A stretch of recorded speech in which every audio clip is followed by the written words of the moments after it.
연어파티와 184번의 소환. 검찰이 쓴 조작의 시나리오와 그 뻔뻔한 침묵에 국민들은 분노합니다. 증인으로 나왔거든요. 네. 근데 박상용의 모습은 차마 눈 뜨고 볼 수가 없었습니다. 네. 33명의 증인이 나왔는데 그 가운데 유일하게 박상용이만 증인 선서를 거부했습니다. 그 건방 떠는 박상용의 모습 영상으로 짧게 보고 오겠습니다. 그 자리에 일어나셔서 오른손을 들어주시면 되겠습니다. 선서 본인은 국회가 대한민국 헌법 제61조 진술의 거짓이 있으면 위증의 벌을 받기로 맹서합니다. 박상용 증인은 선서를 하지 않았네요. 그 이유를 소명드려도 되겠습니까? 마이크 가지고 오세요. 이야기 없이 증인 선서를 하지 않았는데 잘하셨어. 제가 마이크를 줄 이유가 없습니다. 그렇지. 증인 선서 거부를 소명하도록 되어 마이크를 있습니다. 지금 문서 만들어 왔습니까? 문서 안 됩니다. 이게 뭐 하는 겁니까? 가서 마음을 바꿔서 다시 증인 선서를 하시고 나가서 얘기하고 계세요. 예. 하세요. 턱을 자, 턱을 막 쳐들고 저 너가 무슨 영웅이냐? 그러니까요. 영웅놀이 중이죠. 깜짝 놀랐어요 네. 진짜. 너의 그 범죄 의혹에 대해서 국민들에게 보고하는 자리야. 와. 혼자만, 그러니까 본인이 자신이 없으니까 선수 안 하는 거 아닙니까? 맞습니다. 뭐 그거보다 뭐 네. 더도 덜도 없습니다. 네. 거짓말은 해야겠고 처벌은 받기 싫고. 그렇지. 맞습니다. 그거예요. 원래 시나리오에는 네. 증인 선서 거부에 대한 것들을 먼저 묻게 되어 있었어요. 제가 바꿔버렸죠. 아. 그래서 증인 선서를 전부 다 하는 모습을 봐야 거부하는 걸 알 거 아니에요. 그렇습니다. 그래서 모두 다 증인 선서를 하는데 그 사이에 마음 바뀌었을 수도 있다고 생각하고 증인 선서 해라라고 했는데 모두 증인 선서를 하는데 혼자 앉아 있는 거죠. 그래서 제가 진짜 증인 선서를 안 하나? 그렇게 해서 묻게 되고 그 장면이 저렇게 찍히게 된 겁니다. 그렇습니다. 네. 저 사람은 지금 말씀처럼 그 범죄를 오늘 국정조사하는 날이거든요. 네. 그날 와서 자기가 마이크를 들고 할 수 있는 게 아닙니다. 여기서 한 번 더 정리해드리면 국조위원들이 다 있습니다. 어느 누구도 제가 얘기하지 않는 이상은 마이크가 들어가지 않습니다. 예, 그런데 들고 가는 마이크를 잘못 갖다 준 거죠. 아. 네, 잘못 갖다 준 겁니다. 아. 그래서 잘못 갖다 줬기 때문에 제가 마이크를 가지고 와라 회수하게 된 거죠. 네. 그렇습니다. 아니 이제 검사도 공직자지 않습니까? 그렇습니다. 근데 이 검사 한 명 그 임명하고 하려면 한 매년 10억 이상 들거든요. 검사 연봉 줘야죠. 계장 둘 있죠. 여직원 있죠. 집기 있죠. 그러니까 공직자는 이 국민의 소중한 세금이 내가 10억 이상 투입이 된다. 네. 그래서 공익적인 일을 제대로 해야 된다. 이런 마인드로 해야 되는데 그렇습니다. 박사님 모습 보십시오. 아. 너무 거만하고 그렇지. 심하시고 진짜 국민 앞에서 너무 건방을 떠는 게 도대체 이 검사 생활 뭐 아마 5년 10년 하면 다 저렇게 변하는 것 같은데. 네. 저는 민간인이 아니라는 게 핵심이거든. 그렇습니다. 네. 공무원입니다. 그렇습니다. 예, 공무원은 정치 중립 의무가 있고요. 저렇게 턱은 쳐들었는데 눈빛은 두려움에 떨고 있었죠. 예. 근데 이렇게 그 턱을 쳐들고 건방 떨던 박상용이가 국민의힘 의원 앞에서는 조아려. 그래요? 네. 이게 나는 본질이라고 봅니다. 자, 그것을 장윤선 기자의 취재 편의점에서 그 장면을 또 포착을 했는데요. 그거 영상으로 잠깐 좀 함께 보고 오겠습니다. 저 봐라 저. 아이고 누구야 누구? 저 저 봐라. 저 봐라 그 검사 선배거든. 저. 와. 야, 저 웃는 거 봐라 저. 공손해졌네. 손 모으고 있네. 기죽지 말라고. 기는 죽었어.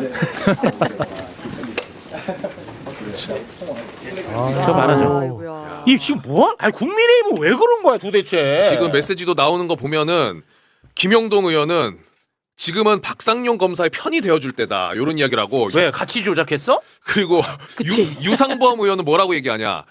박상용을 살아있는 권력의 재단 앞에 선 검사다. 와. 이런 페이스북. 야, 그거 한패라는 증거 아니에요? 그러면? 하는 거예요. 다시 한번 공범, 지금 공범. 헷갈리면 안 됩니다. 얘네들은 죽어 있는 정적 제거하려고 조작을 했다라는 의심을 받고 있는 애들이야. 지금 현재 살아있는 권력에 대해서 저항하던 애들이 아니라고. 당연하죠. 윤석열 대통령 되자마자 이재명 대표를 죽이기 위해서 다 벌어진 일 아닙니까? 근데 국민의힘이 왜 저러냐? 그 뻔해요. 거슬러 올라가면 윗선 수사해야 되잖아요. 박상용은 국정조사에서 잘 현장에서 그날 벌어진 일들을 지금 찾아가는 거고 박상용 평검사가 어떻게 저렇게 큰 수사를 본인들이 좌지우지합니까? 네. 불가능하고요. 그거 쭉 따라 올라가야 돼요. 수원지검의 부장, 그렇지. 제 이름도 다 적어놨는데 네. 부장, 차장, 수원지검장 저기 있네 저기. 예? 저기 또 들고 오셨네요. 김영남, 김영일, 홍승욱 한동훈 법무부 장관 한동훈 그 위에 대통령. 어. 여기 윗선 수사로 가면 국민의힘과 공모했다는 게 다 드러날 거예요. 네. 그러니까 막고 있는 거지. 공범 자백중인 거예요, 국민의힘은. 네. 저거 믿고 박상영이 그렇게 거만한 표정 짓는 거예요? 당연하지. 박상용의 그 네. 표정이 이제 이들을 줄줄이 엮어서 심판대에 가져오게 될 겁니다. 네. 윤석열, 한동훈, 홍승욱, 김영남, 김영일, 박상용 여기가 있어요. 여기. 끝에. 끝에 끝에 있어요. 행동대장. 예, 행동대원 정도. 여기 행동대원. 사냥꾼으로 하고 있는 거죠. 저 김영일 차장검사는 사실은 원래 이 사건 수사 담당 차장검사가 아니었어요. 근데 다른 데서 쑥 날라와. 스카웃돼서. 예, 날라와가지고 갑자기 이 수사에 투입되면서 아. 박상용을 김영남 통해서 육부장 통해가지고 지휘를 한 거죠. 그 김영일, 그 다음 포인트는 제가 보기엔 김영일이에요, 김영일. 네. 날라와 갑자기. 자, 그러면 지금부터 4월 3일에 국정조사에서 나왔던 내용에 대한 이야기를 하나하나 살펴보도록 하겠습니다.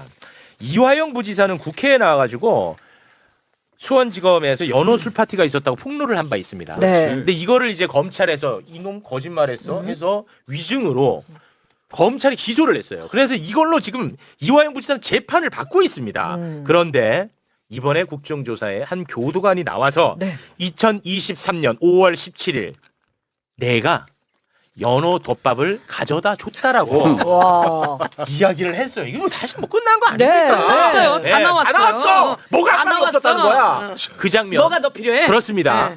그 장면 영상으로 보겠습니다. 5월 17일이죠. 그날 직접 연어 회덮밥을 받아오셨다고 하는데 맞습니까? 예, 제가 그 검찰 1층 청사에서 와. 그 같이 있던 수사관이랑 가서 받아왔습니다. 그것을 받아서 영상 녹화실에서 그 김성태와 이화영 등등이 먹은 거죠. 예, 맞습니다.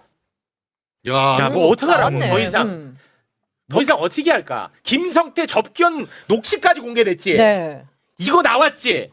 더 이상 뭐가 필요합니까? 근데 이렇게 지금 빼박 정황이 다 나왔잖아. 그런데 이화영 부지사는 아직도 위증으로 재판을 받고 그렇습니다. 있어요. 네. 그렇습니다. 하나 더 찍어드릴까요? 예. 예. 교도관이 이야기합니다. 회덮밥 갖고 왔다. 음. 그리고 김성태가 그날 오늘은 소주라도 먹고 한 판 정리해야 돼. 그렇습니다. 라고 하는 접견 나왔어요. 접견 녹취 나왔죠? 그랬는데 박상용 등이 그런 일 없다고 했단 말이에요. 네. 그런 일 없다고 했어요. 회덮밥 가져왔냐? 없습니다. 거기서 세미나 했냐? 없습니다. 없습니다. 그랬으니 이건 모두 다 뭡니까? 위증. 현재 법사위원장이 누굽니까? 서영교. 서영교. 법사위에서 위증했으니까 어떻게 합니까? 고발. 고발. 아, 김영민 간사실에서 고발장 쓰고 있다고 국민 여러분께 보고 드리고요. 좋고요. 예, 이제 화이팅! 처벌 시간입니다. 그래서 저희가 고발한다 그랬더니 아이고 놀래라. 그래서 그날 증인 선서를 거부한 거예요. 증인 선서를 거부하면 위증은 해당되지 않지만 증언 감정에 관한 법률에 의해서 정당한 사유 없이 증인 선서를 거부할 시에는 3년 이하의 징역 1천만 원 이상 3천만 원 이하의 처벌한다. 파이팅. 근데 이제 이제 처벌의 시간입니다. 네, 그런데 여기서 마지막 하나. 아까 그러면 거기에 이렇게 나와 있습니다. 수발을 들었다는 거예요. 박상웅 등 그 김성태의 직원들이 그날 수발을 들었다. 네. 안 했다고 했으니까 수발도 안 들었다 그러고 그들의 출입 기록이 없다는 거 아닙니까? 네. 그리고 그동안 그렇게 해왔거든요. 네. 저희 방에서 그날 출입 기록을 공개. 화이팅. 이게 아. 5월 17일 출입 기록이에요. 자. 누구? 김성태의 바로 밑에 있던 박상웅. 같이 감옥에 갔다가 이 사람 나와서 수발 듭니다. 야. 박상웅. 김성태 수발맨. 네. 쌍방울 사람 박상웅. 수발러. 며칠로 되어 있습니까? 5월 17일. 5월 17일. 도 있네. 몇 시에 들어가 있습니까? 6시 41분. 몇 시에 나왔습니까? 8시 8시 34분. 34분. 딱 승강기 CCTV에 찍혀 있는. 와. 엘리베이터. 이것까지 마저 확인했고 그것이 저희 방으로 제출된 자료예요. 와, 아니 진짜 빈틈이 없어. 지금 나오는 네. 그러니까 지금 사후적으로 나오는 네. 증거들이 빈틈이 없어. 예. 회덮밥 들고 온 사람 있지. 예, 그리고 접견 기록 친거 있지. 네. 태그 기록 있지. 그렇지. 예, 거기에 CCTV. 박상용 거짓말 있지. 거짓말 있지. 예. 또 여러 그러니까- 술을 산 계산 내역. 계산 내역 있지.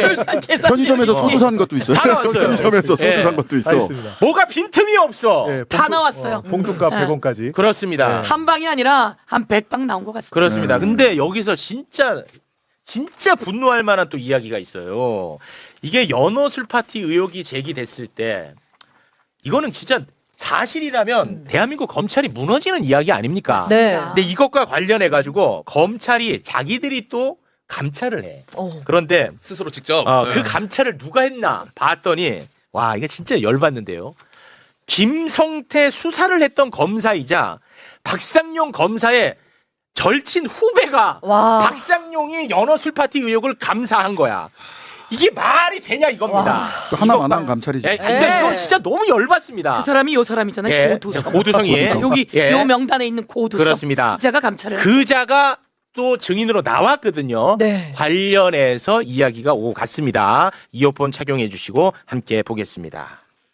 연어 술 파티 그 수원지검 검사로서 조사했었죠. 당시 누구로부터 지시 받으셨습니까? 부장님으로부터 지시 받았습니다. 형사 6부장? 예, 그렇습니다. 2022년 2월부터 25년 2월까지 수원지검 형사 6부에서 근무하면서 쌍방울 대북 송금 사건 수사 관여하셨죠. 예, 그렇습니다. 혹시도 지금 안보수와 박용철, 김성태 정말 웃긴다. 조서 작성 안 하고 면담한 적 있죠? 예, 그렇습니다. 박상용 검사랑 친하시죠? 네, 그렇습니다. 술도 많이 먹고. 수사할 때는 서로 네. 그랬습니다. 근데 그 대상자가 박상용 검사인데 본인이 상관으로 모시는 그 박상용 검사를 조사하는 게 참 조사 잘 했을 것 같습니다. 충실하게 잘 하셨습니까? 제 나름대로 충실히 다 했습니다. 충실하게 잘한 게 그 전화 1, 2분 한 게 그 충실하게 조사한 겁니까? 연어술 파티라든가 또 공무원 분리 규정 위반에 대해서 수원지검에서 자체 감찰을 한 것으로 알고 있는데 황성중 교사님에 대해서는 수원지검 김동욱 조사관이 2분 52초 조사했다라고 되어 있고요. 김동규 교사님에 대해서는 수원지검 송민경 검사가 1분 내외 간단히 아마 전화 통화한 것 같아요. 네, 전진걸 교사님에 대해서는 수원지검 고두성 검사가 2분 정도 문답을 했다고 하는데 맞습니까? 예, 맞습니다. 이때 수원지검 감찰은 어떻게 이루어졌는지 말씀 좀 해주시겠습니까? 정해진 답변을 듣기 원한 것처럼 빨리 진행했좀. 감찰을 받아야 할 대상처럼 보이는데 그자가 감찰을 했다. 그렇습니다. 네. 와. 답을 정해놓고 국민을 완전히 진짜 이거 아주 우롱한 거 아닙니까? 우롱한 거죠. 거기에는 창고라고 한 공간이 없다. 진술 세미나를 한 적이 없다. 창고 법무부 있잖아. 이름으로 다 나왔잖아요. 아, 그 당시에. 있잖아. 그 당시에 그들- 수원지검이 그렇게 발표했었죠. 네. 그들도 전부 다 범죄에 결합한 겁니다. 아니 근데 고두성 검사가 전진걸 교도관을 2분 정도 통화로 끝냈는데 수원지검에서는 그 모든 게 없다라고 했잖아요. 맞습니다. 근데 네. 이번에 전진걸 교도관은 나와가지고 외부 음식 받임뗀 거 내가 목격도 했고, 맞습니다. 공범들끼리 얘기 나누는 거 검사가 마련해서 편의 봐준 것도 내가 봤고, 맞습니다. 그러면 이분 안에 이런 것들은 아예 물어보지도 않았다는. 그렇습니다. 분위기네요. 그 전진걸이라고 하는 교도관이 네. 굉장히 그 정의감이 좀 투철하신 분인 것 같더라고. 이분이 좀 많이 싸운 것 같더라고요. 많이 싸웠죠. 박상용이랑. 박상용이랑 많이 싸웠죠. 예, 박상용이랑. 네. 황성준 교도관은 또 이게 답을 정해놓고 물어보는 것 같았다라고 네. 또 용기 있게 증언을 했고. 전진걸 교도관이 박상용한테 그렇게 하면 안 되지 않느냐. 그렇습니다. 예? 네. 이 사람들의 규칙을 어기게 되는 거거든요. 네. 이렇게 하고 싸웠더니 내가 하는데 무슨 상관이 있느냐. 어. 이렇게 하다가 나중에는 이제 위에서 밥 먹고 세미나하고 이랬는데 나중에 밥 먹을 때는 이제 구치감에 와서 먹었다. 이렇게 바뀌게 만들어 놓은 사람이기 때문에. 그게 전진걸이란 그 교도관. 사람이 전진걸입니다. 네. 네. 네. 안진거라고 하는. 이름 외우기 좋아.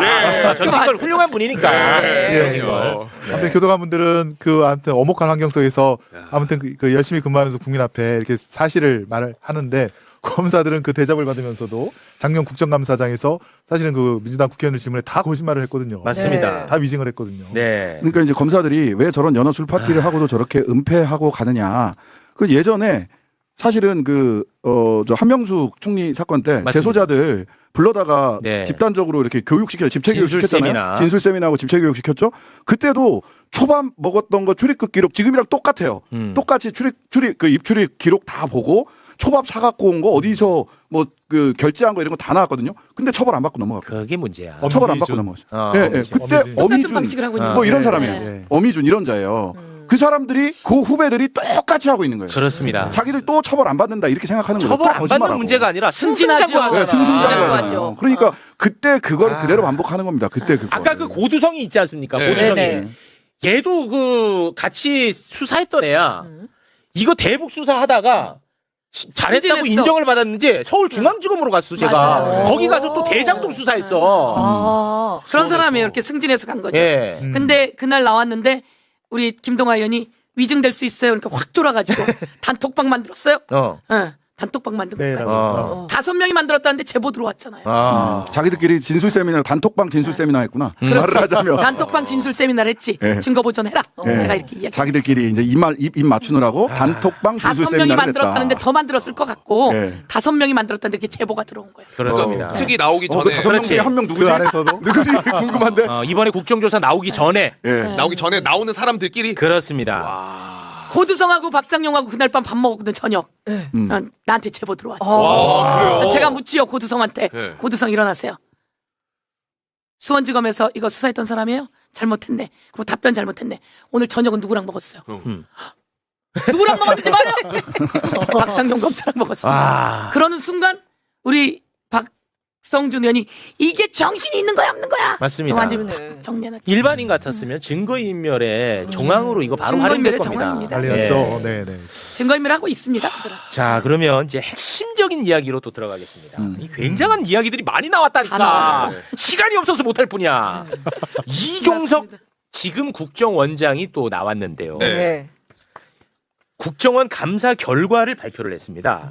윤석열 정부의 국정원은 TF를 구성을 해서 대북 송금 수사를 지원했습니다. 윤석열 정부의 국정원이 대북 송금 수사를 지원했어. 검찰이 하는 수사를. 그렇습니다. 핵심은 뭐냐? 쌍방울과 경기도의 연관성이 없다는 없다. 것을 알고 있었던 거야. 국정원이요. 국정원이 어. 연관성 없다고 나왔어. 어. 그런데 이재명 대표에게 유리한 자료들도 많았을 거 아닙니까? 네. 그거는 싹 감춥니다. 국정원에서 윤석열 정부의 국정원에서 네. 감춰. 네. 그리고 나머지 자료들만 이렇게 쓱 놔둬. 그런 다음에 수원지검이 압수수색할 때 요거 갖고 갈 수 있게끔 했다는 거야. 그럼 자료를 선별해서 준 거나 마찬가지잖아요. 그렇습니다. 이 이야기를 이번에 이종석 국정원장이 나와서 이야기를 했어요. 이게 엄청난 이야기 아닙니까? 네. 그 장면 영상으로 보겠습니다. 윤석열 정부 출범 직후인 2022년 7월 4일 이창현 특별수사관이 전직 검찰수사관으로는 이례적으로 국정원 감찰부서에 신설된 고위직에 특별 채용되었습니다. 이창현은 임명된 직후인 7월 14일부터 8월 18일까지 쌍방울의 남북규리 협력 사업 관련 국정원의 불법 탈법적 개입 점검이라는 명목으로 현안 대응 TF를 주도하였습니다. 이 TF가 쌍방울 관련 보고서와 작성자 등을 대대적으로 감찰했으나 쌍방울과 경기도의 연관성 여부는 감찰 결과 보고서에 없었습니다. 감찰부서 총책임자로 현직 부장검사 유도윤이 23년 2월 6일 임명된 가운데 5월 3일까지 직접 열람하고 이 중 13건을 특정한 후 압수수색에 대비하여 미리 빈직 조치하라고 5월 10일 지시했습니다. 이후 수원지검은 5월 18일 압수수색 영장을 발부받아 유도윤 부서장이 사전에 특정한 13건만 정확히 제출받은 것으로 확인되었습니다. 근데 이거 보면 진짜 무서운 게 검찰 인사들을 국정원으로 보내. 그 다음에 이걸 추진했더라고. 와, 이놈들 진짜 대단한 그렇습니다. 놈들입니다. 네. 검찰 수사관을 보내서 사실은 이제 국정원이 그 대북 송금 관련해서 뭔가 유리한 자료를 찾으려고 보냈는데 그렇겠죠. 수사관은 아마 거짓말을 못했던 것 같습니다. 양심적으로 그나마 했는데 네. 그거 갖고는 성이 안 차니까 유도윤이라는 부장검사 지금 윤석열 패밀리를 보낸 거죠. 근데 이런 행태가 금감원에도 좀 비슷한 것 같아요. 이복현 원장을 금감원에도 보내서. 나왔죠. 네, 금감원에 근데 주가 조작을 수사를 못하게 막는 거라든가. 네. 또 뭐 국무총리실에는 박성근 검사라고 그래서 또 윤석열 사단을 또 보내고 그러니까 국정의 모든 중요기관의 전반을 검사들을 보내서 장악을 했던 그 시도가 보였는데 네. 국정원에서 이제 드디어 이게 터진 거죠. 그렇습니다. 그걸 이종석 원장님이 밝혀주시죠. 밝혔어 이번에. 이거 엄청난 이야기야. 공식적으로 밝혀주시죠. 너무 짜릿했어요. 예. 제가 와. 위원장으로 있는데 이 자료를 사전에 갖고 오지 않았습니다. 그리고 이 자료는 없어요 저희들한테. 국회 우리 특위 위원들에게 주고 다 수거해 갔어요. 다 수거해 갔는데 저거를 하나도 빼뜨리지 않고 쫙 읽으신 거예요. 그 자료를. 그래서 제가 쭉 보는데 읽는데 와 지금도 소름이 끼쳐요. 온몸에 전율이 쫙 오는데 다 읽는 거죠. 읽는데 아무도 여기에 대해서 문제 제기하지 않아. 그래서 처음부터 끝까지 다 읽었어요. 다 읽고 그 읽은 것을 제가 바로 표로 만들어라. 바로 표로 만들어놨고 그러나 저 읽은 것은 기록으로 남아 있습니다. 그렇습니다. 지금 말씀하신 것처럼 특별수사관을 보낸 게 22년 7월입니다. 그 임기 시작과 동시에 한 거야. 윤석열 임기 시작과 동시에 네. 국정원의 특별수사관을 보내서 감찰을 시키는 거죠. 22년 7월에 감찰을 다 했어요. 했더니 경기도하고 이 대북 송금하고 관계가 쌍방울 관계가 없네. 망했어. 화들짝 놀란 거지. 망했어. 네. 그러니까 이 자료가 없다는 게 나왔어. 그러면 이제 압수수색해서 가지고 와야 하잖아. 수원지검이 그거 갖고 가면 큰일 나. 큰일 나니까 다시 검사를 파견해서 이건 비닉 조치하고 감추는 조치. 감추는 조치를 하고 자기네가 필요한 것만 끄집어내서 갖고 가게 하는 거야. 그렇지. 그러니까 검사만이 아니라 벌써 이 내용을 들었겠지. 들었으니 보내서 그 국정원에서 이 일을 같이 하겠다면 국정원에 보내는 걸 뭐 검찰총장이 보내겠어? 위에서 보내는 거죠. 그러니까 국정원 인사는 대통령실에서 하는 거예요. 그렇죠. 국정원은 대통령한테만 보고하잖아요. 단독 보고하는 곳이기 때문에 이것은 국정원 이종석 국정원장께서 말씀하신 것은 이것은 윤석열 직접 지시했다라고 하는 정황이 네. 정확하게 아주 매우 강력한 정황이 네. 드러난 거고요. 공직기관 비서관실 이시원 이름도 거론이 이시원 됐어요. 그쪽으로 이시원이랑 같이 유도윤 네. 이시원이 같이 했다. 네, 이름 뭐 이런 거론했어요. 이야기가 나온 거니까. 근데 이제 그 다음에 그러면 그 검찰 라인은 법무부 장관 한동훈, 국정원 라인은 대통령 윤석열이 직접 챙겼다라고 보이는 겁니다. 실제로 당시 김성태 귀국 안 하고 있을 때 그 한동훈 법무부 장관이 당시 한동훈 법무부 장관이 별별 소리를 다 했어요. 해외 도피 범죄인 송환은 국가의 의무다. 당장 불러드리겠다. 이러고 이재명 모른다라고 저쪽에서 김성태가 이야기한 진술이 언론에 보도됐거든요. 네. 이재명과 김성태가 입을 맞추고 있다. 민주당이 트집 잡게 하고 있다. 그 한동훈 발언이죠. 한동훈 발언이야. 와, 이거 크다. 한동훈 발언. 그러니까 저는 윗선 수사하면 한동훈, 윤석열이 나올 수밖에 없어요. 네. 무조건 나옵니다. 근데 저 이거는. 궁금한 게 국정원이 숨겼다는 거 있잖아요. 그 자료는 그 뭐예요? 무슨 내용이에요? 자, 이제 그 얘기를 할까 합니다. 이재명 대통령에게 대단히 유리한 증거는 재판에 제출이 안 됐다고 합니다. 네. 그런데 이게 이제 본질입니다. 2019년 7월 김성태가 이재명 지사를 위해서 북한의 리호남에게 돈을 줬다고 했어요. 북한의 리호남에게 필리핀에서 돈을 줬다고 만나서. 했어. 그런데 북한 리호남은 그때 필리핀에 방문하지 않았다라는 증거를 찾았다는 거야. 국정원이. 네. 끝난 거 아니야? 끝났지. 이거는 핵심 고리를 다 파괴하는 나왔어요. 핵심 중의 핵심입니다. 그 이야기도 분명히 국정원장이 합니다. 함께 보고 오겠습니다. 특별감사를 통해 대북 송금 실체 파악에 도움이 되는 첩보와 정보를 새롭게 확인한 사실을 설명드리겠습니다. 김성태와 안부수가 대북 사업을 빌미로 주가 조작을 시도했다는 첩보, 김성태가 2019년 7월 해외 불법 도박을 한 정황 첩보, 이호남이 2019년 7월 필리핀을 방문하지 않은 정보, 쌍방울의 포괄적 대북 사업권 획득을 비롯한 북한과의 협력 사업 관련 정보 등 재판에 제출되지 않은 문건들이 다수 발견됐습니다. 김성태가 경기도를 대신하여 북한에 송금했다고 주장하는 황해도 지역 내 스마트팜 건설이 실제 진행되지 않았음을 뒷받침하는 정보도 발견했습니다. 이게 본질이야. 그러니까 대북 송금이라는 것은 실체가 아예 없는 것이다. 라고 그냥 마침표를 찍어버렸습니다. 실체가 없다. 예, 요거 좀 부연 부탁드리겠습니다. 요거는 제가 제일 중요하다고 생각합니다. 네. 제가 한번 해볼까요? 좀 부탁드리겠습니다. 네. 자료가 하나 있어야 되는데. 네, 자료를 천천히 대북 찾으세요. 송금이 우선 대북 송금이라고 얘기했습니다. 네. 대북 송금은 어떻게 하는 게 송금입니까? 계좌로 보내는 거. 계좌로 보내는 게 송금입니다. 네. 그래서 여지껏 쌍방울에서 그 이재명을 대신해서 이화영을 대신해서 슝하고 송금했다고 다 생각하고 있는 거죠. 그러나 북한하고 우리는 슝하고 송금할 수 있는 대상이 아니다. 그래서 송금은 슝하고 한 적이 없다. 그래서 송금을 한 바 없다는 겁니다. 그러면 송금을 해야지 되는데 그러면 어떻게 송금하냐? 이 돈을 가지고 나가야 된다는 거예요. 네. 돈을 가지고 나가야 되는데 대한민국은 얼마 이상은 못 갖고 나가냐? $10,000 이상을 못 갖고 나갑니다. $10,000 이상 갖고 나가려면 신고를 해야 됩니다. 그럼 예를 들어서 $300만 갖고 나갔다고 쳐요. 그럼 $10,000씩 몇 명이 나가야 됩니까? 300명이 나가야 되는 겁니다. 그런데 그래서 이 사람들은 책갈피에다가 달러를 집어넣었다. 네. 화장품에다 넣었다. 이렇게 되는 거예요. 그래서 $300만 가져나가는 걸 우리가 해봤더니 제가 또 다 한번 해봐라. 시연을 했어. 100달러짜리가 0.1mm라 그래요. 0.19mm인가 그래요. 그거를 몇 장입니까? 3만 장. 셌더니 3.27m야. 여기서부터 저길 뚫고 올라가야 돼.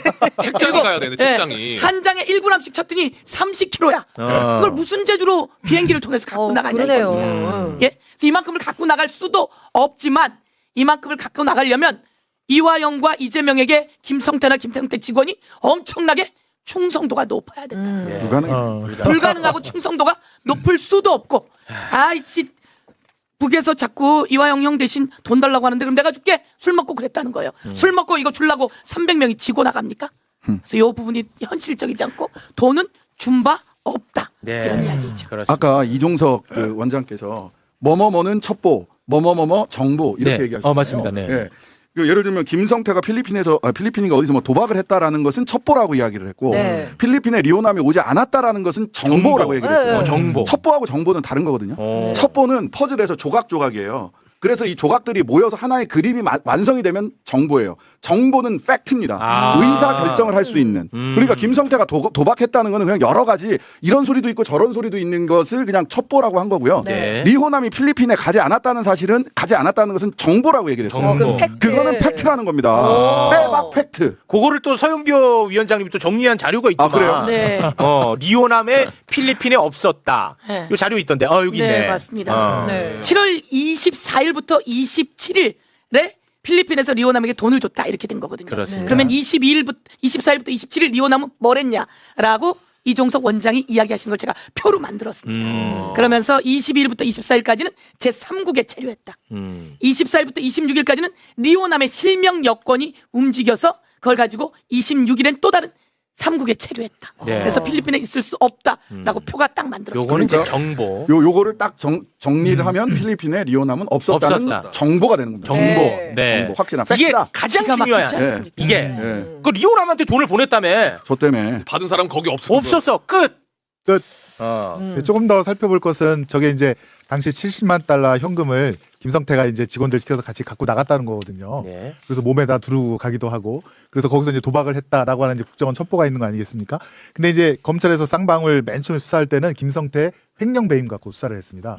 70만 달러 정도 비면은 제가 볼 때는 검찰에서 이걸 알았을 거예요. 이 70만 달러를 현금화 시켜서 어디다 썼는가를 분명히 알았을 텐데 그거를 또 우리 이재명 지사님의 방북 비용으로 덮어씌우기를 한 거죠. 네. 이것도 저는 악의적이라고 봅니다. 이 부분까지 계속 진실을 밝혀야 됩니다. 맞습니다. 횡령 배임의 주가 조작은 금융감독원 자료에 의하면 100억 원 이상의 이상. 네. 주가 조작이 밝혀졌다는 거거든요. 네. 그런데 이거를 그 검찰이 가져가지도 않았지만 주지도 않은 거예요. 그러니까 검찰에게 수사 자료로 검찰이 이것 좀 알아봐줘라고 금융감독원에 요청을 한 거예요. 그렇습니다. 얘가 주가 조작이 있다는데 금융감독원 이 김성태 주가 조작 좀 알아봐줘라고 해서 금융감독원이 다 조사를 했더니 100억 원 주가 조작이야. 라고 하니까 그 자료를 안 갖고 간 거예요. 그러면 100억 원 주가 조작에 아까 횡령 배임에 도박에 다 합치면 평생 살아야 되는 거죠. 너 이거 평생 살을래? 협조할래. 이걸로 할래. 그래서 협조지. 평생 살지 않고 협조하는데 그러면 국정원에 있는 자료 요것만 갖고 오고 나머지는 비닉. 그렇지. 그리고 금감원에 있는 자료 아이고 됐어. 이렇게 됩니다. 그렇습니다. 그 내용을 그날 국정원장과 금융감독원장이 이야기를 하신 거를 그걸 우리 위원들이 질의를 통해서도 다시 한 번 더 쫙 밝혀내는 그렇습니다. 어벤져스였다는 거예요. 그렇습니다. 조금만 그 부분 보완해드리고 싶은데요. 네. 그때 금감원장의 답변에 의하면 검찰에서 2022년 11월 달에 수원지검에서 금감원으로 쌍방울 계열사들이 이러이러한 주가 조작이 있는 것으로 보인다고 하면서 자료를 보내고 살펴봐라, 네. 보완해봐라라고 했는데 금감원이 깜짝 놀란 게 수원지검이 다 알고 있네?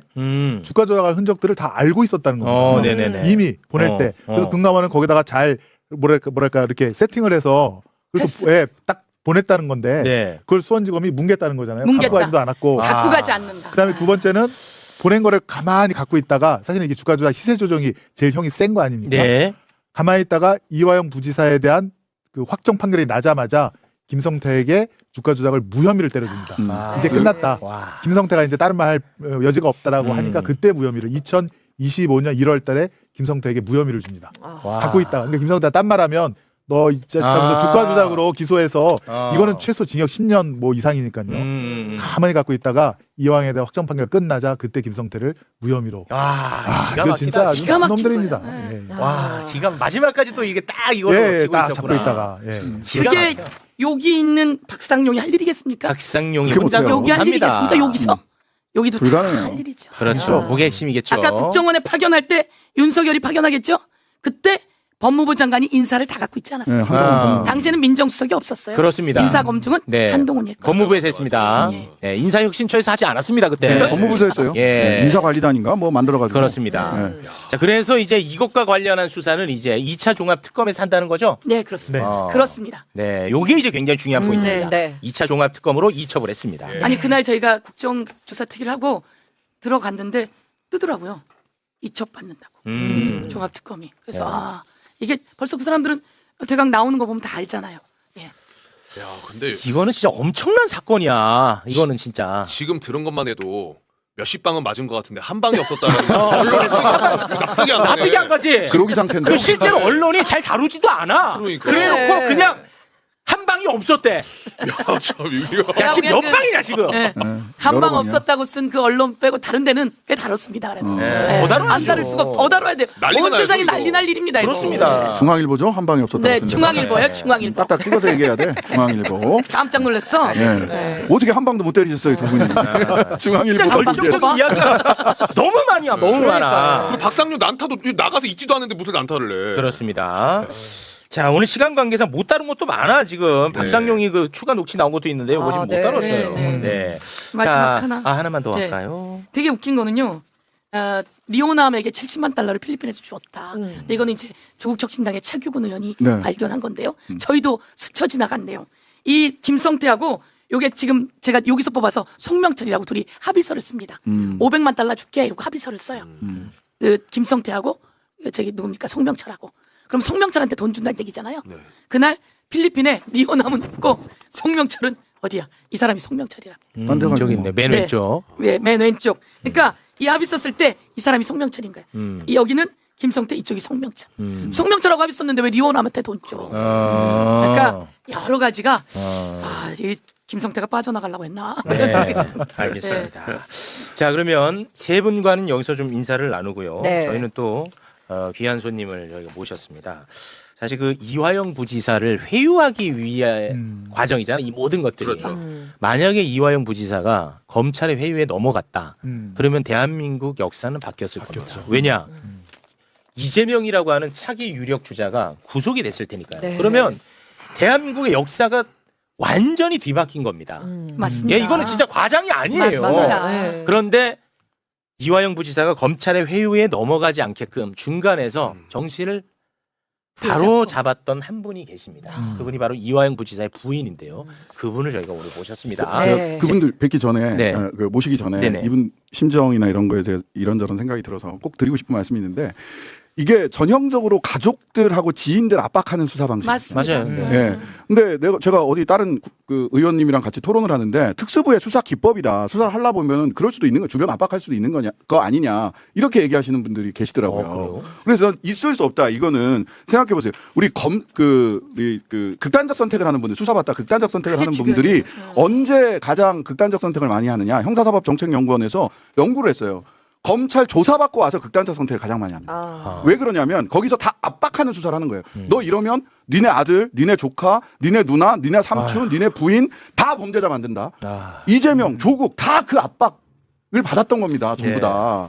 이해찬 총리까지. 예, 이해찬 총리. 이거는 전부 다 말하자면 이거는 수사 기법이 아니라 국가 공권력의 폭력이고 공소시효 배제돼야 되는 국가 폭력이고요. 네. 살인 수사입니다. 네. 살인 수사. 근데 이것을 마치 수사 기법의 하나인 양 이야기하는 사람들 정신 차리세요. 정신. 정말. 미친 얘기죠. 범죄입니다. 범죄예요. 범죄. 그 압박을 지금 뒤에 나오시는 분이 네. 또 우리 이화영 부지사가 그 압박을 견뎌내신 거예요. 견뎠어. 그게 얼마나 힘든 일인지 생각해봐야 돼요. 아무튼 이런 일 그 없어져야 이화영 됩니다. 부지사에 대한 검찰 피신 조서를 보면 이화영 부지사가 계속 검찰의 회유 압박에 버틴 그 진술이 나옵니다. 나오고 결국에는 6월 19일 날 그래서 왜 이렇게 박상욱이 안달이 나서 서민석 안달이 변호사한테 났지. 했는지를 위에서 깨졌거든. 그렇지. 이화영 부지사가 계속 버티고 그런 그 피신 조서의 흔적들이 있거든요. 거기 보면 굉장히 눈물겹습니다. 네. 자, 세 분과는 여기서 인사 나누겠습니다. 감사합니다. 세 분 대단히 고맙습니다. 감사합니다. 정말 고생 많으셨습니다. 감사합니다. 진짜 화이팅! 엄청난 화이팅! 쾌거를 이루어내고 있습니다. 국회가 진짜 정말 너무너무 감사해. 네. 일 너무 잘하고 네. 성과 내고 있습니다. 그냥 뭐 습관처럼 뭐 한 방이 없었다느니 이런 얘기 하지 마십시오. 맞아요. 네. 고생하고 성과를 냈으면 냈다고 칭찬해줘야 될 거 아니겠습니까? 이건 뉴스가 막 들썩들썩 해야 될 것 같은데. 맞습니다. 진짜로. 네. 와. 자, 매불쇼에서는 오늘 처음 모셨습니다. 네. 이화영 부지사가 검찰의 회유에 넘어가지 못하도록 중심을 잡아주신 분입니다. 진짜 과장이 아니고 이분이 계셨기 때문에 대한민국 역사가 저는 바로 잡힐 수 있었다고 개인적으로는 생각합니다. 네. 이화영 부지사의 부인 백정화 여사님 따뜻한 박수로 모시겠습니다. 네. 안녕하세요. 네, 안녕하세요. 네, 아유 고생 많으셨습니다. 물론 지금도 고생 중이고요. 네. 자, 그리고 이화영 부지사의 변호인 김광민 변호사 박수로 모시겠습니다. 네. 안녕하십니까, 김광민입니다. 네, 안녕하세요. 네, 고맙습니다. 백정화 여사님은 저희가 오늘 처음 내부쇼에서 모셨습니다. 네, 요즘 일단 어떻게 지내고 계시는지요? 요즘은 오늘도 아침에 이제 일주일에 한 번씩 면회하거든요. 갔다 왔고 아침마다 국회 앞에서 국정조사가 하니까 저희가 1인 시위하고 있어요. 그래서 조작 수사, 진실 규명, 이화영 석방하라. 지금 여기 있죠. 네. 누가 지인이 만들어 주셨는데 아침 8시부터 9시 반까지 1인 시위하고 있습니다. 네. 뭐 이런 질문 드리기도 좀 죄송한데 네. 좀 조심스럽고 이게 그 보통 사람 같으면 이 과정 속에서 생활이 다 무너질 것 같다는 생각이 많이 들거든요. 이거 저는 사실 제 일도 아닌데 이거 다룰 때마다 막 화병이 날 것 같아요, 제가. 그럼 당사자시니까 오죽하겠나 하는 생각이 좀 드는데 어떻습니까? 오늘 아침에 이제 면회 갔었거든요. 그랬더니 제가 이따가 매부쇼 나간다고 그랬더니 저희 남편이 그냥 가서 솔직하게 이제 얘기를 하라 하면서 딱 그 얘기를 하더라고요. 20년 동안 검찰 조사받다가 죽은 사람이 몇 명인지 알아 이러더라고요. 저한테. 그래서 나 모르겠는데 그랬더니 163명이래요. 그래서 나도 그때 죽고 싶었어 이런 얘기를 하더라고요. 그래서 근데 그걸 견뎌왔던 남편이 이제는 조금 존경스럽고 그런 과정을 겪었고 또 자기가 지금 알았는데 자기도 몰랐는데 윤석열까지 자기를 이렇게 올감했었구나 이걸 이제 알았대요. 그때는 몰랐었죠. 네. 그러면서 내가 체구가 커서 그러나 이렇게 얘기를 하고 있더라고요. 그래서 그게 무슨 말이에요? 등치가 커서 그러나 뭐 이렇게 얘기를 하더라고요. 그러니까 우스갯소리도 하시는데 아유, 그래도 참 다행이다. 그래서 네. 보통 자기가 좀 약한 사람이었으면은 자기도 힘들었을 텐데 집중적으로 김성태가 1월에 들어오고 나서 2023년 4월, 5월에 너무 압박이 강하니까 맞아. 이빨이 생리가 3개나 빠졌었잖아요. 그때. 그러니까 그때 가졌던 정신적인 스트레스는 얘기를 못했을 것 같아. 누구한테도 얘기 못했을 것 같아요. 그리고 아까 뭐 아들 얘기도 했었잖아요. 네. 근데 그때 저희 아들이 23살이었거든요. 근데 그 아들이 이유도 없이 범죄자가 될 수도 있는 상황이니까 아버지로서 얼마나 그걸 막고 싶었겠어요. 그러니까 그런 과정이랑 또 정말 은인 같으셨던 아버지 같으셨던 이해찬 대표님이 그렇게 그다음에 그 당시에 몸이 너무 안 좋으셨어요. 이해찬 총리님 몸이 안 좋았죠. 네. 쓰러지실 것 같고 근데 그분이 여기 와서 조사를 받는 게 감당이나 되겠나 이런 얘기를 했던 적이 있거든요. 그러니까 그렇게 사람의 영혼까지 털털 털었어요. 그래서 오늘은 그런 얘기를 좀 하고 싶고 또 이해찬 대표님이 생전에 이 방송을 즐겨 보셨다고 하니까 그런 얘기도 하고 싶네요. 아유, 감사합니다. 그 주변인을 그냥 아예 그냥 다 털었다 이렇게 보면 될까요? 주변인. 털 수 있는 사람은 다 털었던 것 같아요. 그때 제일 힘들었을 것 같아요. 네. 그죠? 그 부지사님도 그때가 제일 고통스러웠을 것 같습니다.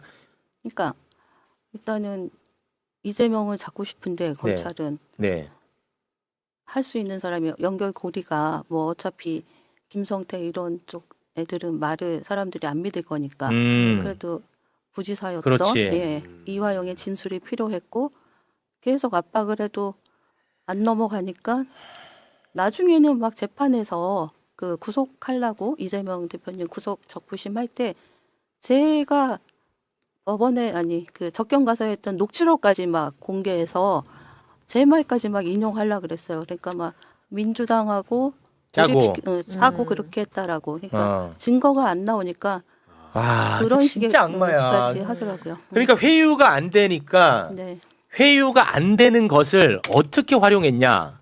민주당하고 우리 여사님, 민주당이 여사님을 가스라이팅 해가지고 맞아요. 부지사님을 속인다. 활용한다. 이런 식의 프레임을 작동시켰고 언론이 그거 엄청나게 뿌렸습니다. 그때도. 그러면서 이화영은 거짓말한다. 거짓말쟁이로 몰아갔고. 그렇지. 그 부인은 진짜 이상한 사람처럼 몰아갔어요. 맞아요. 언론에서. 드세고 정신 나가고 민주당 편만 드는 뭐 그런 사람처럼 만들어서 실제로 맞잖아요.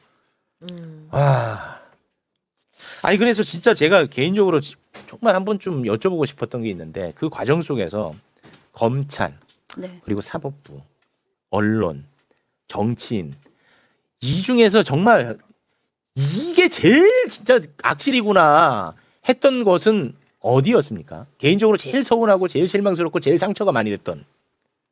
다 강도는 비슷한데요. 그래도 저는 검사가 박상용 검사가 박상용이 진짜 배신자로 만들었잖아요. 저희 남편을. 그러니까 나중에 마지막 녹취록에 보면 민주당까지 압살할 거대한 자기는 프로그램을 갖고 있었잖아요. 그래서 메이드 시킨다. 뭐 이재명도 잡고 싶고 그 당시에 돈봉투 사건이 있었잖아요. 맞아요.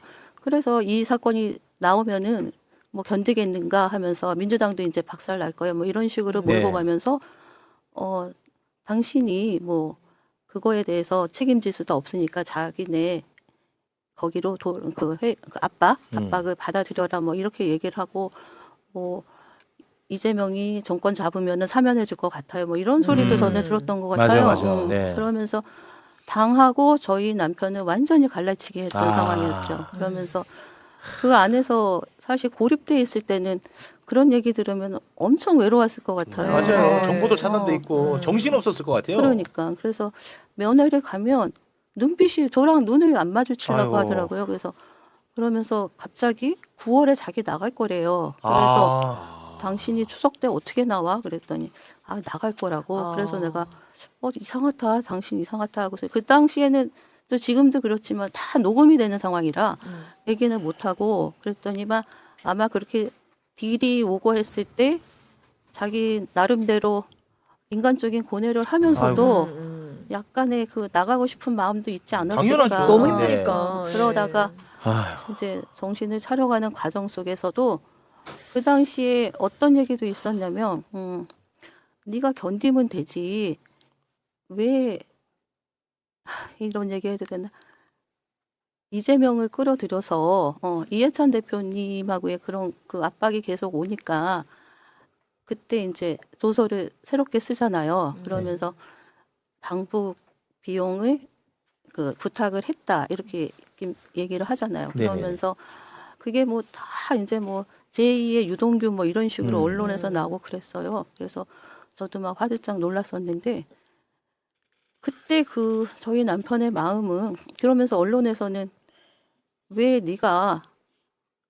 그 이재명을 죽이려고 이런 식으로 가냐. 그러니까 이해찬을 구하기 위해서 이재명을 버렸다. 뭐 이런 식의 이상한 논리를 폈었어요. 그래서 진짜 이건 악마다 악마. 당의 뭐 배신자 그러고 아니면은 뭐 네 그런 비리를 갖기 위해서 이재명을 끌어들여 뭐 이런 식의 얘기를 하고 정말로 그때 저도 너무 힘들었고 그랬을 것 같습니다. 네. 너무너무 잘 거기 견디셨습니다. 적병 가서 아들 장가도 못 가겠다 그랬어요. 제가 너무 힘들어가지고 그랬던. 근데 지금 이렇게 다 밝혀졌고 또 BTS급의 국정조사위원들이 너무 활약을 잘해줘서 제가 아주 속이 다 후련해요. 요즘 그런 상황입니다. 네. 그 부지사님은 이제 사실 정보가 다 차단돼 있다 보니까 아마 어느 한 순간은 이런 생각했을 수도 있을 것 같아요. 우리 여사님만 좀 가만히 있으면 나도 이제 곧 풀려나는데 막 그런 생각도 하지 않았을까. 그래서 눈을 못 맞췄던 것 아닐까 하는 생각도 저는 혼자서 좀 들었습니다. 지금. 근데 접견이 다 녹음이 되니까 자기 본 얘기를 못 했잖아요. 그래서 이중에 허위 진술을 했잖아요. 거기에서 7월 21일 날 이재명 대통령이 그 뭐 행사가 있는 날을 정해서 박상용한테 그날 이재명한테 보고했다 그랬더니 박상용은 그것도 확인 안 하고 빙고 이제 다 끝났다 그랬었죠. 이렇게 맞아요. 했잖아요. 네, 맞아. 그리고 나와서 이제 재판정에서 이 말이 허위니까 내가 보고한 것 했다고 한 것도 허위다라는 머리를 썼던 것 같아요. 네, 대단한 거예요. 이거는. 그러니까 어떻게 그런 기지가 나왔는지 그러니까요. 저도 모르겠는데 네. 그런 것들을 얘기는 할 수는 없고 그냥 박상용은 그거를 믿고 있기 때문에 이제 당신 추석에 나간다고 얘기하지 않았을까 이런 생각이 들어요. 그러니까는 그러니까 본인 속도 얘기 못하고 부인인 저한테도 저는 또 당신 못 믿겠다는 말도 좀 했던 것 같아요. 속상해서 막 그러고 남자지만은 속을 얼마나 울었을까 이런 생각도 들어요. 아유, 진짜. 근데 지금 진실이 이거 거의 다 밝혀졌거든요. 그런데도 아직도 감옥 안에 있고 위증에 대해서는 아직도 지금 재판을 받고 있고 대법에서는 유죄 확정을 내리고 와 진실과 현실의 이 괴리도 참 이걸 어떻게 극복을 해야 될지 참 제일도 아닌데 저는 너무 답답합니다 진짜. 법은 너무 멀잖아요. 예. 법은 멀고 저는 진짜 박상용이 14일 날에 증인으로 나온다는데 제가 국민 체포 명령이다 하면서 진짜 잡아놓고 싶어요. 진짜. 아유, 그렇죠. 네. 네. 그리고 힘이 없어서 이런가 뭐 이런 생각도 많이 했고 그다음에 제 소원은 지금 뭐 자료들도 저희한테 유리한 자료들도 다 지금 폐기 처분되고 재판이 이루어졌잖아요. 그러니까 제대로 된 증거하고 자료를 갖고 다시 재판을 했으면 좋겠어요. 네. 그게 재심이던 정확하게 해서 그러니까요. 국민 참여 재판으로 네. 해서 모든 사람들이 너가 죄가 없다라는 거, 이화영은 무죄라는 걸 좀 밝히면 네. 이화영이 무죄면은 또 이재명 대통령도 무죄잖아요. 네. 이런 과정들을 좀 가고 싶습니다. 네. 우리 그 변호사님, 제가 지금 댓글로 욕을 바가지로 먹고 있는데 이렇게 그 힘든 분 말로만 위로하지 말고 뭔가 실질적인 도움이 돼야지. 너는 뭐 말로만 하고 앉았냐. 네. 네가 악마다라는 지금 얘기를 듣고 있습니다. 댓글에서는 네, 지금 후원 계좌를 묻는 분이 정말 너무 많아요. 우리 변호사님, 뭐 이거 뭐 어떻게 해야 돼? 무슨 방법이 있는 겁니까? 예, 실제로 지금 경제적으로 정말 어려우시고요. 네. 참고로 벌금이랑 추징금 지금 돌이켜 보면 그 벌금이랑 추징금도 부과되면 안 되는 것이 부과됐잖아요. 네. 그게 한 6억 됩니다. 아유. 네, 그거 가지고 집 한 채 있는 거 압류 들어와서 어쩔 수 없이 탈탈 다 털어져가지고 그거 납부해서 뭐 지금 뭐 거의 재산이 아예 없는 상황이셔서 생각하기 힘든데요. 네. 그 카카오톡 그 오픈 채팅방에 힘내라 이화영이라는 채팅방이 있습니다. 그 채팅방 들어오면은 저 위에 공지에 카카오톡 오픈 채팅방에 힘내라 이화영. 예. 오. 네, 거기 들어오시면 그 공지사항의 후원 계좌 확인하실 수 있습니다. 오픈 채팅방 못 들어가시는 분들도 꽤 많으실 것 같은데. 근데 그렇게 뭔가 하나의 쿠션을 치고 들어가야 되는 거예요? 이게 사실은 왜 그랬냐면 네. 법적으로 문제가 있나? 그 윤석열 정권 때 요 후원을 했었는데 그때 이 계좌를 공개를 하면 또 기부금법 위반 소지가 그런 게 있어서 있어요? 지금 같으면 그냥 속 시원하게 공개했을 텐데 네네네. 예, 그때는 이제 법을 잘 불특정 다수에게 하면 안 돼서 예, 채팅방이라는 특정을 외피를 만들었었죠. 예. 그건 문제 없는 거죠, 또. 그렇게 하면 이제 기부금법 위반은 피해갈 수 있습니다. 이거 네. 법을 잘 몰라가지고 또 괜히 하마터면 또 실수할 뻔했군요. 네. 아 근데 오픈 채팅방 지금 계속 엄청 들어와주고 계시네요. 그때 곳에 들어가 봤어요? 네. 많은 분들이 따뜻하시다. 네. 감사합니다. 그러면은 그 이화영 부지사는 앞으로 뭐 어떤 절차를 밟아야 되고 어떻게 해야 되는 겁니까? 우선은 저는 현재 상태는 불법 감금 상태다라고 생각을 하고 네. 그렇기 때문에 지금 하루라도 더 감금돼 있으면 안 된다. 근데 거기에 대해서는 저는 뭐 그 다음 사면 때는 당연히 사면돼야 된다 생각하는데 그 전에는 뭐 크게는 형 집행을 정지한다든지 지금 형이 집행되는 게 심히 부당한 상황이니까 정지한다든지 아니면 가장 그 노멀한 방법은 가석방이 있습니다. 지금 가석방 조건은 다 돼 있습니다. 형기나 뭐 벌금 추징금 다 납부한 내용이나 네. 그래서 이제 가장 노멀하게는 다음 가석방 때 가석방 하는 게 좋고 그리고 좀 더 정의로운 방법은 형 집행을 정지하는 것이 국가가 나서서 형 집행을 정지하는 것이 가장 바람직하다라는 게 하나 있고요. 네. 일각에서는 특히 박상용 검사도 그런 얘기 하던데 니네가 그렇게 정당하고 억울하면 재심을 하지 왜 여태까지 재심 안 하고 있었냐 네. 뭐 이러면서 니네가 꿀리는 게 있으니까 재심하지 않은 거냐 이런 식의 뭐 보도도 많고 박상용도 그렇게 얘기하던데 재심 사유는 그 법률에 정해져 있습니다. 뭐냐면 이 판결이 부당하다라는 게 판결로 확정이 돼야 돼요. 예를 들면 박상용이 조작 수사로 처벌받은 판결이 확정이 된다든지 뭐가 하나가 있어야 돼요. 네, 예를 들면 김성태가 위증을 해서 그 위증죄로 기소돼서 그게 확정이 된다든지 이게 잘못됐다는 판결문이 나와야 재심 신청을 할 수가 있어요. 네네네. 그래서 재심 신청을 못 하고 있는데 거기에 대해서 니네 꿀리는 거 아니냐 이러기도 하고 그래서 향후에는 일단은 요 조작 수사권이 정리가 돼야 됩니다. 정리가 되면 그걸 바탕으로 재심을 신청할 수 있고 그 재심 규정 중에는 모든 법률 규정에는 이제 기타 규정이 있잖아요. 기타 이에 준하는 사유가 있을 경우, 그러니까 확정 판결에 준하는 사유가 있어야 되는데 그거는 저희 계획으로는 아까 국정원장의 보고 있잖아요. 네. 그 보고서가 이제 저희한테 입수가 되면 그걸 근거로 한번 재심을 신청해 볼까 이런 계획 가지고 있습니다. 그거는 뭐 받는 데는 큰 어려움이 없는 거예요? 그게 사실은 지금 저희 제3자 뇌물죄 사건, 그러니까 이재명 대통령 같이 기소된 사건 있잖아요. 네. 그 재판부에 제출돼 있습니다. 제출돼 있는데 무슨 이유인지 모르겠지만 재판부에서 또 요거를 변호인단한테 공개하는 것도 보류시켜놔가지고 재판부와 지금 협의 중인데 조만간 공개되지 않을까 싶습니다. 지금 막 그 속보가 하나 나왔는데요. 속보를 좀 법무부가 소개해 주시죠. 이 대북 송금 수사 박상용 검사 직무 정지시켰다는 속보입니다. 네. 법무부 장관이 직접 박상용 부부장 검사 직무집행 정지 명령을 내렸다고 합니다. 네. 너무나도 뭐 당연한 조처가 아닌가 생각이 듭니다. 네. 그리고 이 힘내라 이화영 이 지금 오픈 채팅방요. 사람이 너무 많이 접속이 아, 들어가질 몰려가지고 못한다고. 들어가지를 못한대요. 네. 그 계좌 확인하신 분들은 바로 좀 나오라고? 탈퇴를 해주셔야 나가라. 좀 차갑게 느껴지는데. 조금 차갑게 느껴지는데. 그렇죠. 네. 알겠습니다. 네. 네. 확인하신 분들은 나오세요. 네, 확인만 하고 나가랍니다. 네, 조금 차갑게 느껴집니다. 네. 우리 여사님도, 너 너무 차가웠어 하는 표정입니다. 네. 말을 조금 따뜻하게 했으면 하는 표정을 지으십니다. 우리 여사님께서. 네. 여사님이 그래도 또 최욱이 만나니까 한번 웃어봅니다. 네. 네.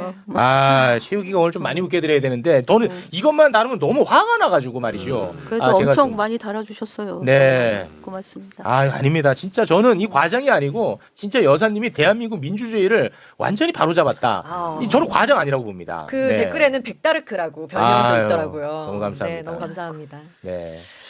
아무튼 여사님 힘내시고 제가 따로 위로를 드릴 수 있는 말씀은 그거밖에 없네요. 네. 그래도 잘 버텨주셔가지고 너무너무 감사합니다. 네. 끝으로 한 말씀 부탁드리겠습니다. 일단은 박상용이 저희가 고발장도 내고 했는데도 안 됐는데 오늘에서야 됐다니까 제가 잠을 편히 자겠네요 이제는. 네. 그런데 박상용만이 아니라 전번에 고두성 검사 나와서 카톡 6인반 얘기를 했었잖아요. 네, 고두성. 그래서 송민경, 김성훈, 고두성, 서현우, 함서국 이런 사람 반드시 처벌돼야 돼요. 네. 그러니까 같이 조작 수사에 참여했던 수원지검장부터 해가지고 뭐 윗선은 말할 거 없지만 네. 이 6명이 너무나 악질적으로 수사를 했고 네. 그 저인망식으로 별건 수사했던 송민건 검사 잊지 못해요. 진짜 저희 남편은 여자라서 좀 괜찮나 했더니 너무너무 화가 났었다고 그런 얘기를 하더라고요. 그러니까 근데 그 사람들은 이름도 잘 모르잖아요. 사람들이. 맞아요. 네. 그래서 그런 사람들에 대해서 철저히 응징을 해야 될 것 같고. 맞습니다. 이제는 처벌의 시간이 돌아오고 있습니다. 네.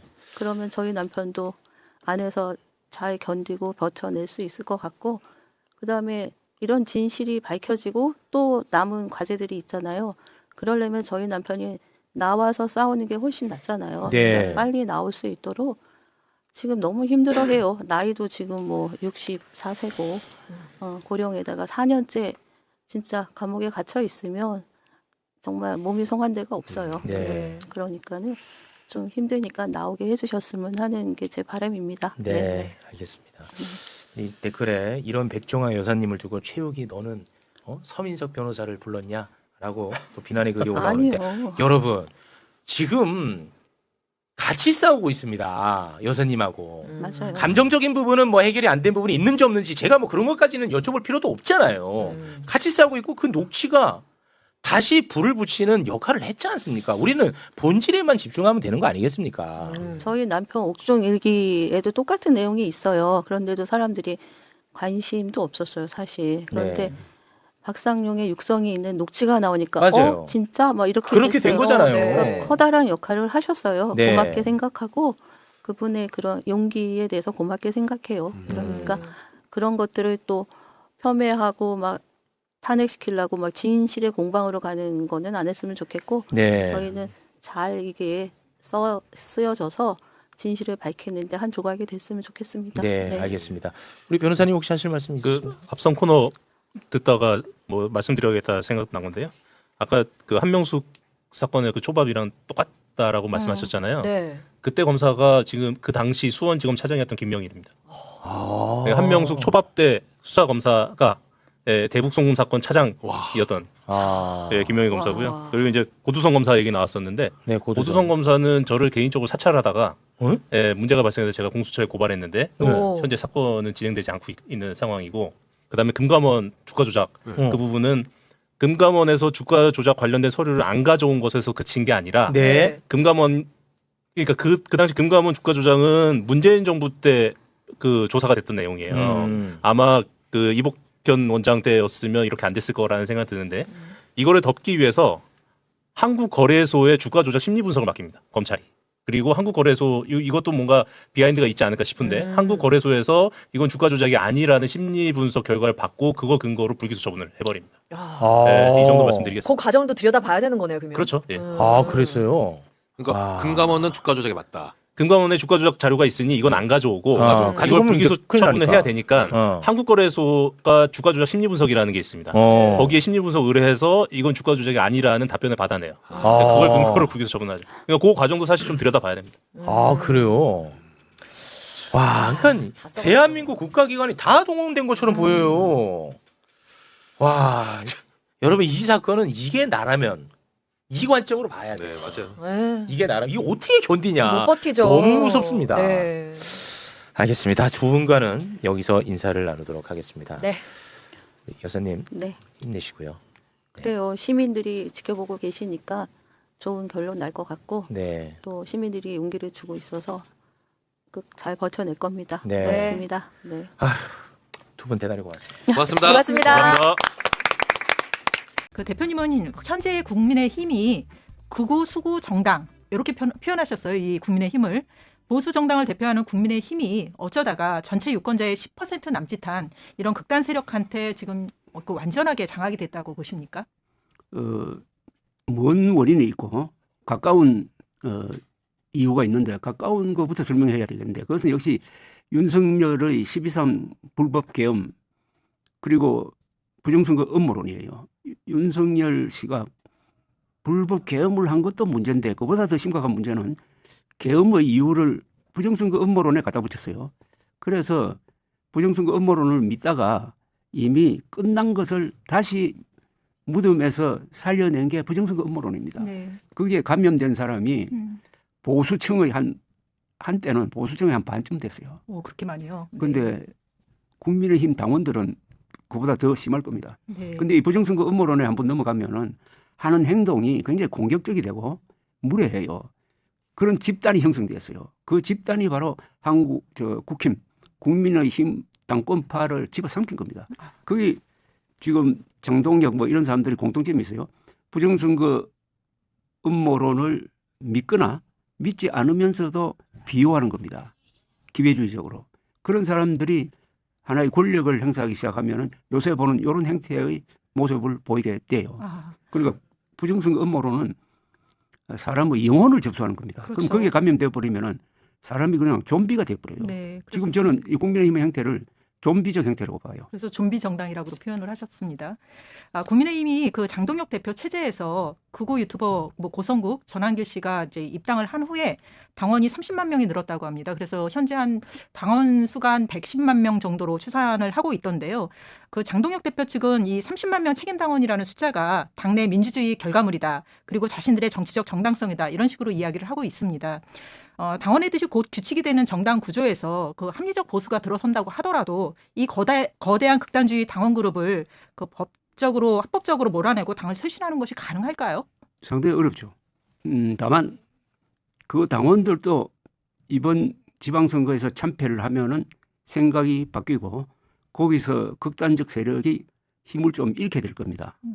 그러나 숫자가 워낙 많고 이 부정선거 음모론에 한번 감염된 사람은 스스로의 힘으로 벗어나기가 힘들어요. 그래서 이 영향은 상당히 오래 갈 거라고 봅니다. 다만 보수의 주류를 차지하지는 못하죠. 이제 변두리로 밀려나죠. 그러니까 합리적 보수, 상식적 보수 되는 사람들이 이제 한국 보수의 이 중심 세력이 되어가지고 다시 한번 건전한 보수 정당을 만드는 기회가 이번에 생길 겁니다. 선거 이후에. 그래서 저는 이번 선거를 통해서 극우 세력 심판이 이 보수의 손에 의해서 이루어져야 재개가 가능하다 이렇게 생각을 합니다. 네. 그 관련해서 조금 이따 다시 또 여쭤볼게요. 근데 좀 죄송한 질문을 하나 드리겠습니다. 제가 사전에 말씀을 드리진 않았는데 대표님은 평생을 사실의 힘이라는 것을 믿고 보수우파의 스피커로 활동을 하셨습니다. 기자로서 뭐 특정 기사도 많이 썼고 뭐 정부에 대해서 뭐 대통령에 대해서 공격을 하기도 하셨고 그리고 지금 대표님이 괴물이라고 부르는 극우 음모론자들의 일부는 과거 대표님의 강성, 반공주의 논리를 자양분 삼아서 성장한 이들이기도 하다. 이렇게 볼 수도 있을 것 같은데요. 대표님이 과거에 하신 그런 강경한 발언들이 현재 보수의 변질에 혹시 일조한 건 아닌가 이런 생각을 해보신 적은 없는지 궁금합니다. 별로 해본 적 없는데요. 저는 네. 반공주의를 주장한 적이 없어요. 네. 항상 반공 자유민주주의여야 한다는 점을 강조를 했습니다. 반공과 자유민주주의가 같이 가야지. 반공으로 가면 독재로 갈 수가 있고 자유만 주장하다가는 힘이 없는 나약한 존재가 되니까 반공자유민주주의여야 한다는 주장을 했거든요. 그리고 세관에서는 좀 잘못 알려져 있는 것도 그렇죠. 있는 거네요. 그러니까 저는 우선 헌법 사실 상식을 제일 중요하게 생각하는 사람입니다. 그런데 그 시국에 따라서 저는 항상 가운데를 중앙선을 걸어갔다고 생각하는데 이 사회가 좌회전을 해버리면 제가 오른쪽 끝자리 아래에 그런데 사회가 또 우경화를 해버리면 또 저는 왼쪽에 서게 되고 그러나 저는 항상 사실을 기준으로 해가지고 사실, 헌법, 상식을 기준으로 해가지고 글을 쓰고 뭐 이렇게 논평을 하고 했다고 생각을 하니까요. 사실 그 질문이 제가 나중에 드릴 질문에 있었거든요.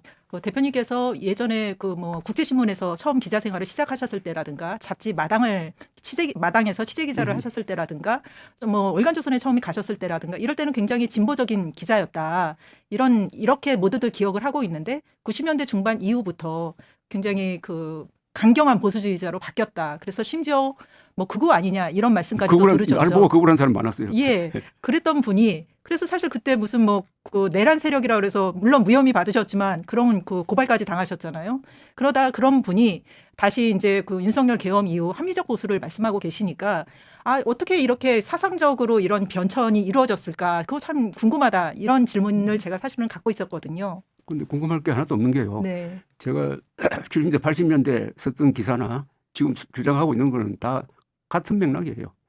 사실을 가장 중요하게 생각을 하고 대한민국에 공화국에 살면은 법을 지켜야 되고 그리고 교양 있게 문제를 접근을 해야 된다. 그다음에 기사는 공정해서 해야 된다. 그러나 논평은 상당히 선명하게 해야 된다. 이런 이야기를 합니다. 이 보통 보면은 기사를 논설처럼 쓰는 사람도 있고 논설을 기사처럼 쓰는 사람들이 있어요. 이건 확실히 달라져야 되거든요. 진보적 무슨 보수적 이런 말 제가 좀 싫어해요. 네. 굳이 내가 보수란 말을 내가 보수 아니라고는 안 해요. 그러나 저는 컨서버티브 리버럴리스트라고 불리는 게 맞을 거예요. 어떤 사물을 보는 시각은 보수적 시각인데 보수라고 하면 뭐냐면은 과거와 현재와 미래를 이어주는 그런 인생관을 가진 사람이고 그러다 보니까 경험을 중요시하고 효도나 충성이나 헌법이나 이런 기존 가치를 소중하게 여깁니다. 반면 리버럴리스트라고 하는 거는 보수적인 가치를 가지고 있지만은 어디까지나 사실에 기초를 해야 된다. 사실. 자유민주적 사실관을 가지고 보수적 행동을 하는 사람을 보통 컨서버티브 리버럴리스트라고 그럽니다. 저는 제가 우리나라에서 가만히 있어라 해직을 제가 제일 많이 당한 기자예요. 3번 당하셨죠? 3번 당하고 네. 다 이제 복귀를 했는데 그 3번 다 당한 게 그 기사 때문이거든요. 네. 근데 내가 허위 기사를 써가지고 조사받은 적은 한 번도 없어요. 그 사실이 너무 충격적이고 비밀인데 왜 당신이 썼느냐 해가지고 제가 해직을 당했습니다. 군사정권 때. 예, 근데 박정희 때는 포항석유 내가 보기에는 경제성이 없다. 근데 자꾸 뭐 산유국 운동을 하니까 경제성이 없다는 논문을 썼다가 그게 해직됐고 그다음에 두 번째는 신군부 집권 과정에서 해직이 됐고 그다음에 한국 내미 CIA라는 기밀을 갖다 폭로하셨죠. 그게 또 네. 해직 사유가 됐어요. 네. 자 그렇고 뭐 요사이 제가 윤석열 비판하는 것도 똑같은 기준입니다. 윤석열이라는 사람이 헌법을 지키지 않고 사실을 부정하고 상식에도 맞지 않는 짓을 하니까 제가 비판하는 거고 네. 특히 제일 제가 심각하게 비판했던 것은 의료 대란입니다. 네. 의료 대란. 네. 그게 잘못된 정보를 근거로 해가지고 권력으로 밀어붙였다가 한국의 의료 체제는 세계에서 가장 우수한 의료 체제인데 그걸 그냥 무너뜨릴 정도로 해치니까 이거는 일종의 문명 파괴라고 봤습니다. 네. 저는 좋은 제도의 합의 문명인데 의료 시스템이 이렇게 한 사람의 독단에 의해서 흔들리면은 반드시 여기에 대한 대가를 치르게 될 거다. 저는 윤석열의 몰락을 의료 대란으로 보았습니다. 그래서 의료 대란으로 해서 의사들 표가 완전히 이탈하고 의사들이 동원할 수 있는 표가 아마 100만 표는 됐을 네. 거예요. 그래서 2024년 4월 총선 전에 한 달 전에 저는 이 기록을 남겼어요. 지금 의료 대란 그때는 의료 대란이 아니라 의료 개혁이 성공하는 것 같지만은 자세히 들여다보면은 민심이 반드시 바뀐다. 바뀌면은 이번 총선에서 의료 대란으로 크게 진다. 수도권에서 몇십 석 날아간다라고 예상을 했는데 딱 그대로 됐어요. 네. 저는 제도를 중요하게 생각합니다. 우리 80년 동안 한국 사람들이 좋은 지도자를 만나서 만들어 놓은 이 좋은 제도가 오늘의 문명을 지탱하고 있거든요. 그 제도를 부수는 사람을 저는 가장 싫어하고 저는 위험하게 생각해요. 제도는 계속 개선을 해야 되는 거 개선을 해야 아닙니까? 되는데 부수면 안 되죠. 그러니까 과학적으로 해야지. 요사이 진행되고 있는 이 이른바 사법개혁이라든지 검찰청 해체 이것도 좋은 제도를 망가뜨리는 거거든요. 네. 그래서 윤석열을 저는 한때 문명 파괴자라고 그랬어요. 네네네. 그 대표님께서는 요즘에 그 양극단을 배제하고 합리적 상식이 있는 세력이 주도권을 잡아야 한다 이런 말씀을 많이 하고 계십니다.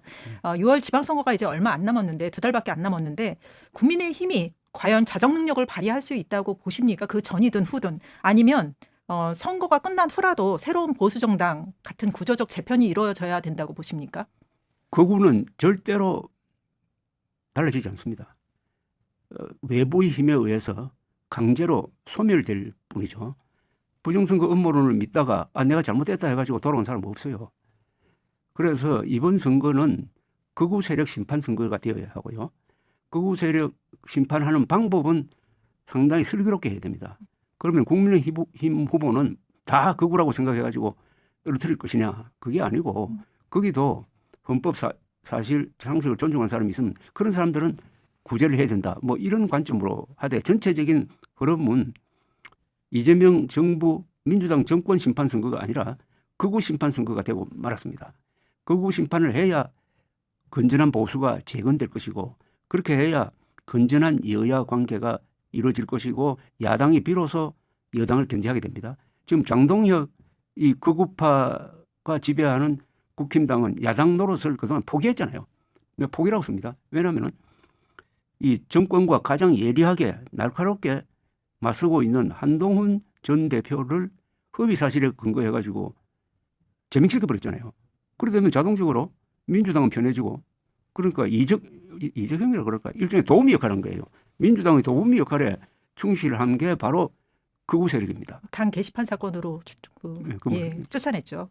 근데 대표님께서 요즘에 지금 뭐 한동훈 전 대표 말씀을 하셨지만 그 오세훈, 한동훈, 이준석 이 세 사람의 연대론을 이야기하셨어요. 이 세 사람이 연대를 하고 각자 그 출마를 해라 이렇게 촉구를 하셨는데요.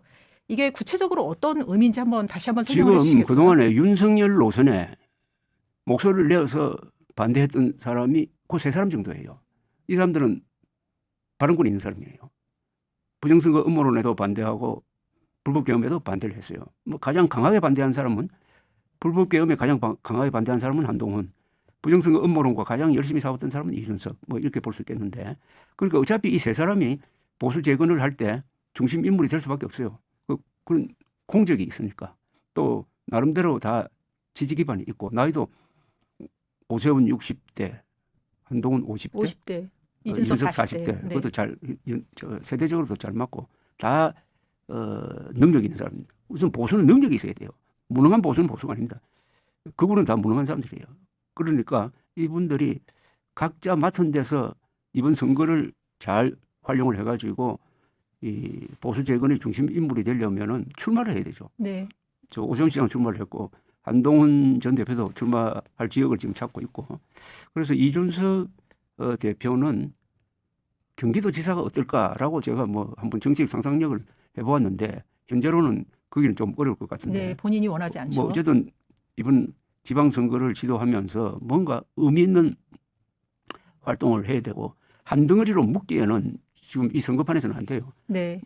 그러나 다만 지금 대구에서 어떤 일이 벌어질지는 몰라요. 네. 대구에서 주호영 의원이 지금 컷오프에 반발해가지고 가처분 신청을 했는데 그게 인용되면은 또는 기각되더라도 탈당해가지고 네. 무소속으로 출마하고 그 지역에 한동훈 전 대표가 출마하면은 주호영, 한동훈 이렇게 보수 재건 연대가 이루어지잖아요. 그러면 그 선거가 대구판에서 아주 재미있을 것 같아요. 그래서 지금 하여튼 이 세 사람이 이번 선거판에서 아주 의미 있는 활동을 하면서 보수 재건을 할 인물이 있다는 것을 보여줄 필요가 있다고 생각합니다. 근데 이 지금 한동훈 대표도 지금 제명당에서 국힘에 없고, 그다음에 이준석 대표도 개혁신당으로 나가 있고, 이 지금 선거 끝난 후에 국민의힘으로 이분들이 다시 들어가는 가능성도 별로 없는 상황이잖아요. 그럼 그건 다른 어떻게 당을 될지 몰라요. 어떻게 끝나고 나면은 네. 이제 당권 싸움이 일어날 텐데 일단 상식적으로 생각하면은 그 극우 세력은 스스로 다 당권을 놓고 미선으로 물러나야 되는 건 아닙니까?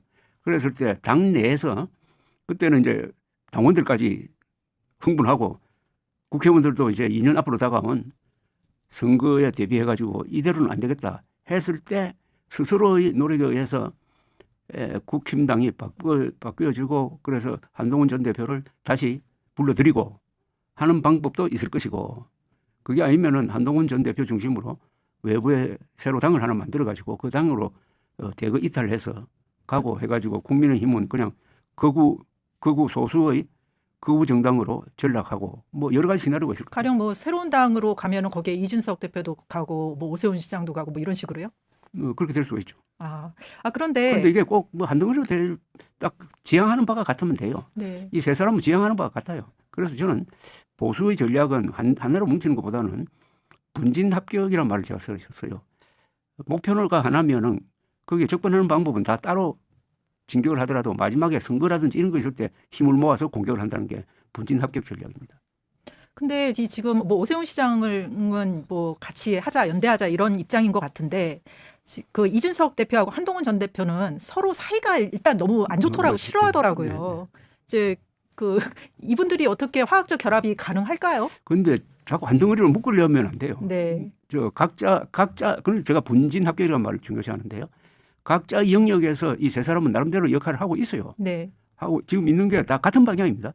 왜 이 세 사람이 같은 방향이냐 하면은 일단 윤석열 불법 계엄에 반대하고 윤핵관에 반대하고 부정선거 음모론에 반대하고 극우에 반대하고 있잖아요. 그러면 지금 한 덩어리로 합치지 않더라도 하는 활동은 다 같은 방향으로 가고 있어요. 그러나 이번 선거가 끝나면은 이제 본격적으로 이합 집산이 이루어지고 연대를 어떻게 하느냐, 당을 새로 만드느냐 마느냐로 이제 일종의 분열 시대로 들어갔다가 거기 다시 이제 하나로 합쳐지는 과정을 겪을 겁니다. 대표님은 차라리 이번 지방선거가 국민의힘이 뭐 극우 세력이 이제 무너져야 되니까 아예 망가지려면 아주 처절하게 망가지는 게 낫다. 혹시 그런 생각도 하십니까? 처절하게 망가져야 돼요. 그러니까 바닥까지 한 번도 지금까지 우리 그동안에 이 보수 정당이 바닥까지 내려가 본 적이 없어요. 어중간하게 바닥을 쳐야 됩니다. 그렇게 해야 거기서 다시 살아나지. 어중간하게 해서는 안 되고 이번엔 아마 틀림없이 철저하게 망가질 거예요. 그러니까 새로운 길이 열릴 거고 철저하게 망가진다는 건 이겁니다. 국민들이 극우 세력, 이 윤핵관 세력의 정체를 알게 되었다. 그리고 부정선거 음모론자들이 얼마나 이게 문제 집단이라는 걸 이번 선거를 통해서 지금 알아가고 있잖아요. 그래서 지지율이 18%, 19% 나오고 놀랍게도 비호감이 있잖아요. 비호감 70%잖아요. 야당은 동정을 많이 받기 때문에 이 비호감이 70%였던 적은 없어요. 국민들이 보수의 품격은커녕 상식마저 내던진 국민의힘. 주권자의 무서운 심판이 이미 당신들의 턱 밑까지 차올랐음을 직시해야 할 것입니다.